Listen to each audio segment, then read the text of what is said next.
Be me, Elizabeth, 32. I try to stay informed about social issues and work to recognize harmful patterns like toxic masculinity and male privilege. Have this ongoing frustration with my younger brother, Adrian. He's 24 and honestly the perfect example of everything wrong with men today.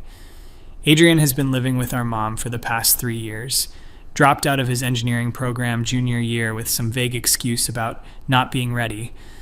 Hasn't held a job for more than 6 months since then. Spends most of his time sleeping until 2 p.m. and playing video games. Barely showers. Room smells like a cave. Hasn't dated anyone in forever. Classic failure to launch syndrome that I've read so much about. Family dinners are always awkward because of him. Mom keeps making excuses like he's just going through a rough patch. Meanwhile, I'm watching this grown man let a 58-year-old woman cook for him and do his laundry. It's honestly disgusting and so typical. Remember last Christmas dinner particularly clearly. Adrian showed up late, hadn't shaved in weeks, wearing the same hoodie he'd worn for days. Barely said 2 words to anyone, just sat there picking at his food. When Uncle David asked about his job search, Adrian just shrugged and said, "Still looking." I couldn't hold back anymore. "You know what the problem is?" I said, putting down my fork. "This is exactly what's wrong with men in this generation. You expect women to take care of you while you do absolutely nothing to better yourself. Mom, you're enabling him by letting him live there rent-free." Adrian just stared at his plate, but I kept going. "I have friends who are single mothers working 2 jobs and going to school. But somehow a healthy 24-year-old man can't even motivate himself to shower regularly. This is what happens when society tells boys they don't have to develop emotional intelligence or life skills." Mom tried to change the subject, but I was on a roll. "No, this needs to be said. This is toxic masculinity in action. Instead of dealing with your emotions like an adult, you just retreat into video games and self-pity. Take some responsibility for your life, Adrian." He got up and left the table without saying anything. Didn't see him for the rest of the evening. Mom was upset with me, but honestly, someone needed to say it. This pattern continued for months. Every family gathering, every phone call with Mom, Adrian was the elephant in the room. Sleeping 12 hours a day, no motivation, no direction. Meanwhile, I'm working 50-hour weeks and managing my own life just fine.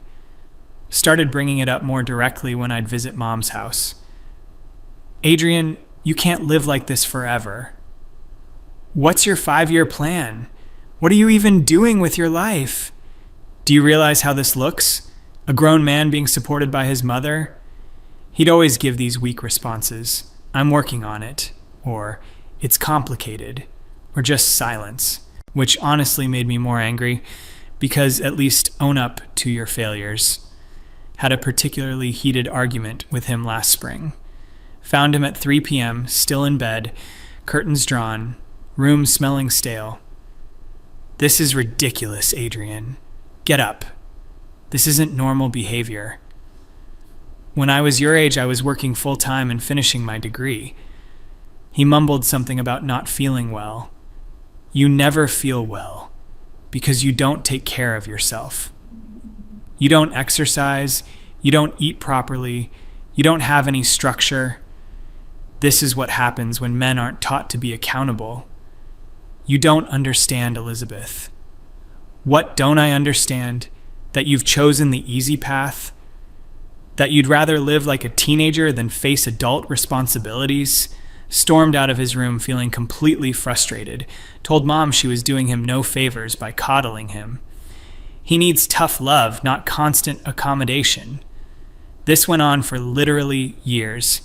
Every conversation somehow came back to Adrian's failures. Used him as an example when talking to my coworkers about male privilege.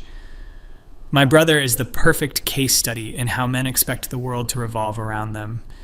Genuinely believed I was helping by refusing to enable his behavior. Thought maybe harsh reality checks would motivate him to change. All my friends agreed that someone in the family needed to hold him accountable. Fast forward to 3 weeks ago. Was at Mom's house helping her organize some paperwork. She had to run errands and asked me to sort through a pile of mail and bills, told me to put anything important in the kitchen drawer, going through the stack, mostly utility bills and junk mail. Then I see an envelope from Riverside Mental Health Associates, addressed to Adrian. Wasn't trying to snoop, but the envelope was already partially opened. Could see what looked like an appointment reminder card sticking out. Told myself I was just organizing Mom's mail properly. Pulled out the card to see if it needed immediate attention. Appointment reminder for Adrian Rodriguez. Weekly therapy session with Dr. Patricia Williams. Depression, anxiety treatment, Tuesday, 2 p.m. Had next week's date on it. Stood there staring at this card for probably 5 full minutes. Adrian was in therapy for depression. How long had this been going on? Kept digging through the mail with shaking hands. Found another envelope from the same clinic, this one sealed. And then another one from something called Behavioral Health Services, all addressed to Adrian. Sat down at Mom's kitchen table, feeling completely disoriented. When had Adrian started therapy? Why didn't anyone tell me? Was this recent, or had it been going on for a while? Heard the front door open and Mom calling out that she was back. Quickly shoved all the mail back together, but kept the appointment card. Mom, can we talk about something? Showed her the appointment reminder. Watched her face change completely. She got that look like she'd been caught in something. How long has Adrian been going to therapy? Elizabeth, that's not really our business. How long, Mom? She sat down across from me, looking exhausted. About 8 months now. 8 months? Why didn't anyone tell me? Because we knew you'd react exactly like you're reacting right now. Felt like I'd been slapped. What do you mean, react how? You think therapy is just another excuse for him, don't you? Honestly, part of me did think that, but I was more confused than anything. What is he even going to therapy for? Mom looked at me for a long time before answering. Depression, Elizabeth. Severe, clinical depression. The words hit me like a physical blow. Depression since when? The doctors think it started in college, maybe even before. That's why he dropped out. That's why he's been struggling. Sat there trying to process this information, but he never said anything about being depressed. He barely talks to any of us. Mom's voice got quiet. Especially not to you. What's that supposed to mean? Elizabeth, you've been so hard on him. Every time you see him, it's another lecture about how he's failing. Did you think that was helping his mental health? Felt defensive immediately. I was trying to motivate him. Someone had to tell him the truth about his behavior. How was I supposed to know he was depressed if he didn't say anything? Mom rubbed her forehead like she had a headache.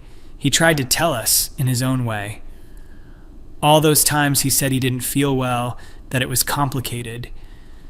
He was asking for help and you just kept pushing. My mind was racing back through years of interactions. All those times I'd called him lazy. All those lectures about taking responsibility. The Christmas dinner when I humiliated him in front of the whole family. How bad is it, Mom? Her eyes filled with tears. He had what his doctor calls a crisis episode 6 months ago. He told me he didn't want to be alive anymore. Felt like the floor had dropped out from under me. What do you mean he didn't want to be alive? I mean exactly what you think I mean, Elizabeth. Sat there in complete silence. My brother had been suicidal. While I was lecturing him about male privilege and toxic masculinity, while I was calling him lazy and unmotivated, he was literally fighting to stay alive. Why didn't you tell me? Because look at how you're reacting now.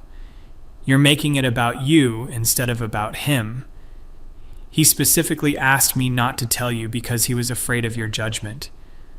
That hit harder than anything else.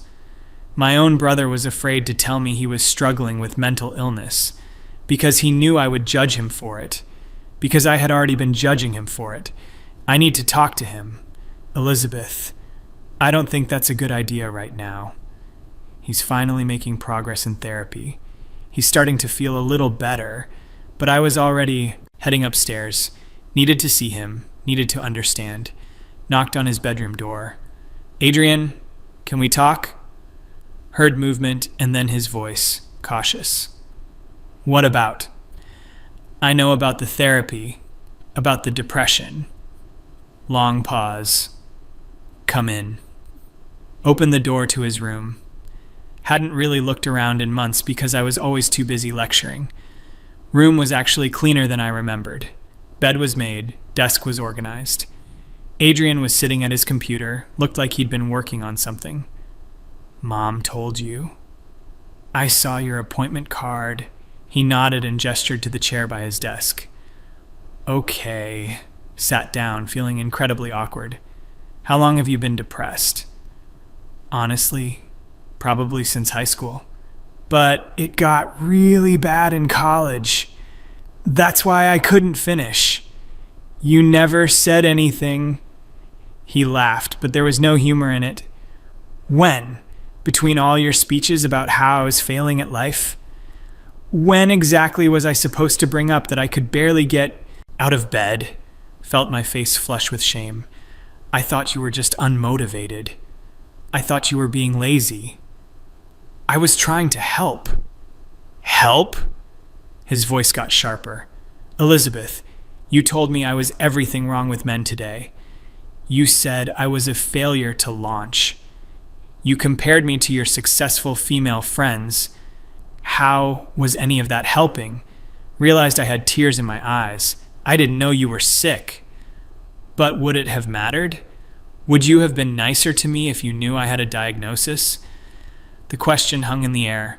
Honestly, wasn't sure I could answer it, because part of me had always thought depression was overdiagnosed, especially in men who just didn't want to try hard enough. What does depression actually feel like? Adrian looked surprised by the question. Took him a while to answer. It feels like you're drowning, but everyone around you is breathing fine. It feels like there's this weight on your chest that never goes away. Like every simple task takes enormous effort. Getting out of bed, taking a shower, making a phone call. Everything feels impossible. Continued listening as he talked. The worst part is how guilty you feel for not being able to do normal things. Everyone expects you to just push through it. But it's not laziness, Elizabeth. It's like your brain is broken. Those words hit me like a truck. So men aren't lazy. They're just broken. All this time I thought he was choosing to be unmotivated, but he was actually fighting a battle I couldn't even see. Why didn't you tell me sooner? Because of how you reacted to everything else. You made it clear that you thought I was just making excuses. That I was weak for not handling things like you do. Remembered all the times I'd dismissed his explanations, called them excuses and deflections, told him he needed to take responsibility instead of wallowing. I made it worse, didn't I? Adrian was quiet for a long time. Yeah, you did. Every time. You called me lazy. Every lecture about toxic masculinity. It just confirmed what the depression was already telling me. That I was worthless and pathetic. Started crying then. Couldn't help it. Years of righteous anger melting into devastating guilt. I'm so sorry, Adrian. I thought I was being helpful. I thought I was holding you accountable. I know you thought that. But Elizabeth, you never once asked how I was feeling. You just assumed you knew what my problem was. And you were so confident about it. That stung because it was true. Had been so sure I understood the situation, so convinced that I was the enlightened one who could see through his excuses. Never occurred to me that I might be completely wrong. How bad did it get? Bad enough that I wrote letters. Letters. Goodbye letters. Felt like I was going to be sick. Adrian, I didn't go through with it, obviously. But there were nights when I really didn't think I could keep going. Was that because of what I was saying? It was because of a lot of things. But your constant criticism definitely didn't help. made me feel even more isolated. We sat in silence for several minutes, trying to process years of misunderstanding, thinking about all the times I'd been so sure I was right, all the lectures, all the judgment, all the self-righteousness. Are you getting better now? Some days are better than others. The medication helps, and therapy is helping. But it's not like flipping a switch. What can I do? I don't know, Elizabeth. This isn't something you can fix with an apology. You spent years making me feel like garbage. Knew he was right. Couldn't undo all that damage with one conversation. Couldn't take back all the times I'd humiliated him at family dinners. Couldn't erase all the lectures about male privilege while he was silently suffering. I need you to know that I never meant to hurt you. But you did hurt me. A lot. And it's going to take time for me to trust that you actually care. Left his room feeling completely hollowed out. Went home and couldn't stop thinking about everything he'd said. How confident I'd been in my analysis of his problems. How wrong I'd been about literally everything. Spent the next few days replaying every interaction we'd had. All the family dinners where I'd made speeches about his failures. All the times I'd used him as an example of toxic masculinity. All the lectures about taking responsibility while he was fighting suicidal thoughts. Realized how much damage my self-righteousness had caused. Thought I was being enlightened and holding people accountable, but I was actually just being cruel to someone who was drowning. And I was too arrogant to see it. Started researching depression more seriously. Learned about how it can look like laziness from the outside. How men especially are taught to hide emotional struggles. How criticism and shame make it worse, not better. Everything I'd been doing was exactly wrong. Every lecture about accountability was pushing him deeper into isolation. Every comparison to successful women was confirming his sense of worthlessness. I had been unwittingly torturing someone who was already in pain. Called Mom a few days later. How long have you known? Known what? That Adrian was depressed, not lazy. I suspected something was wrong for a long time, but I didn't have words for it until he got diagnosed. I just knew he wasn't the same person he used to be. Why didn't you stop me from being so hard on him? I tried, Elizabeth. But you were so convinced you were right. You wouldn't listen to any other perspective. Realized this was true.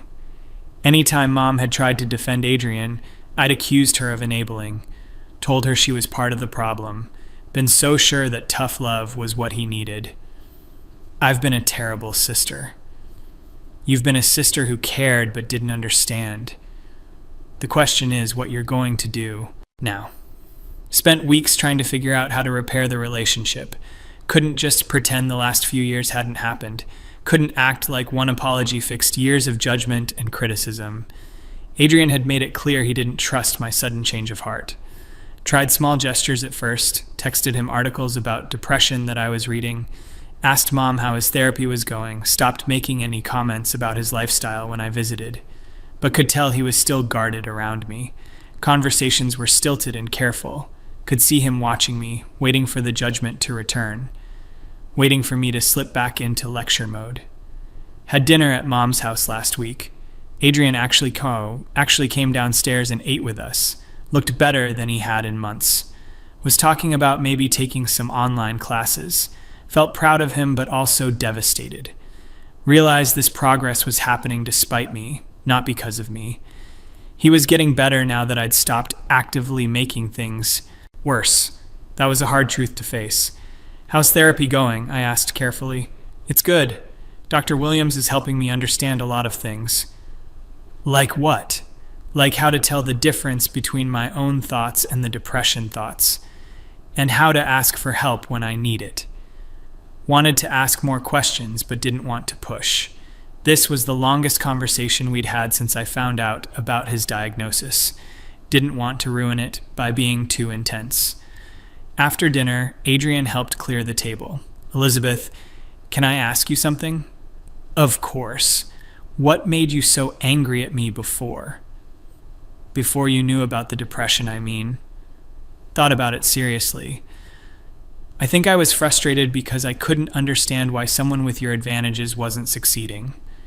I saw you as having opportunities that women don't always get. And I felt like you were wasting them. But you never asked me what was really going on. You just assumed you knew. He was right.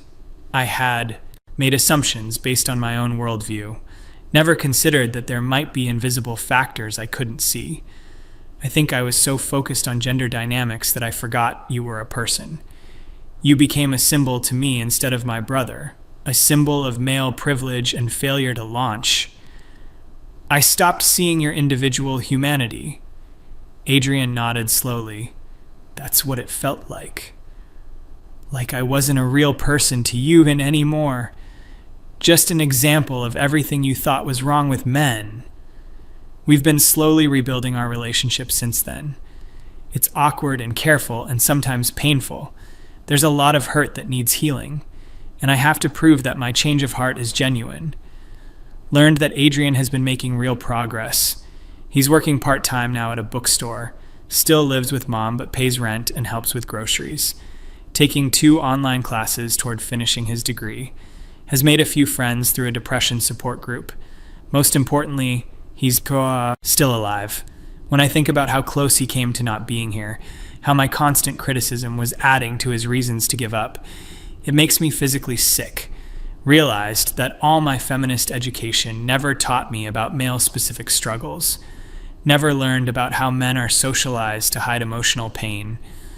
Never considered that depression might look different in men. Was so focused on calling out privilege that I missed genuine suffering. Not trying to excuse my behavior, just trying to understand how I got so wrong about someone I love, how my ideology became more important than my humanity, how being right mattered more than being kind. Adrian told me something in therapy he learned about depression, that it's like having a broken leg that no one can see. People expect you to run normally and get angry when you can't. They think you're just not trying hard enough. That metaphor hit me hard. I had been yelling at someone with a broken leg to run faster, calling him lazy for limping, refusing to believe his injury was real, still working on forgetting my need to always be the enlightened one, the one who sees through excuses and calls out problems, learning that sometimes I don't understand the situation at all, that my perspective isn't always the most important one. Adrian and I text now sometimes. Nothing deep, just checking in. He sends me memes occasionally, which feels like progress. Last week he asked for my opinion on something for the first time in years. Know it will take a long time to fully repair what I damaged. Might never get back to the close relationship we had as kids. Before I decided his struggles were really about gender politics. Before I made his pain about my ideology. Mom says Adrian talks about me sometimes in therapy, working through the hurt I caused, learning to separate his own self-worth from my constant criticism. Apparently, it's been a major part of his healing process. That's hard to hear, but important to face. My words and judgment became part of his inner critic, part of what the depression used against him, my voice telling him he was worthless and lazy, trying to be more careful about jumping to conclusions now, about assuming I understand other people's struggles, about using my politics as a reason to be cruel, about prioritizing being right over being compassionate, still believe in feminist principles, still think toxic masculinity is real, but learned that real people are more complicated than political talking points. That individual suffering can't be reduced to group dynamics. Last conversation with Adrian, he told me something important. Elizabeth, I need you to understand something about men and depression. We're taught that admitting struggle makes us weak. So we hide it until it nearly kills us. Your job as my sister isn't to break me down further. It's to create space where I can be honest about what I'm going through. He's right. Spent years demanding that he be more emotionally open, while simultaneously punishing him for any sign of vulnerability. Created the exact opposite of a safe space for honesty. Think about all the men who might be struggling silently, because people like me have made it clear that we see their pain as privilege, that we interpret their struggles as excuses, that we won't believe them unless they can prove they're really suffering. Adrian is doing better now, but it's fragile. Depression doesn't just go away because you get therapy. It's something he'll have to manage for probably his whole life. And I want to be part of his support system, not part of what tears him down. Learning to ask, "How are you feeling?" instead of, "What are you doing?" Learning to listen without immediately offering solutions or criticism. Learning that sometimes people need compassion more than accountability. Still feel guilty about the years of damage I caused. Still wake up sometimes remembering particularly cruel things I said. Still worry about how close I came to losing my brother permanently and how much of that would have been my fault. But Adrian is alive. He's getting help. He's slowly building a life that works for him. And maybe, eventually, he'll forgive me for taking so long to understand. That he wasn't broken by choice. That he was fighting a war I couldn't see. And that my job was to be his ally, not his enemy.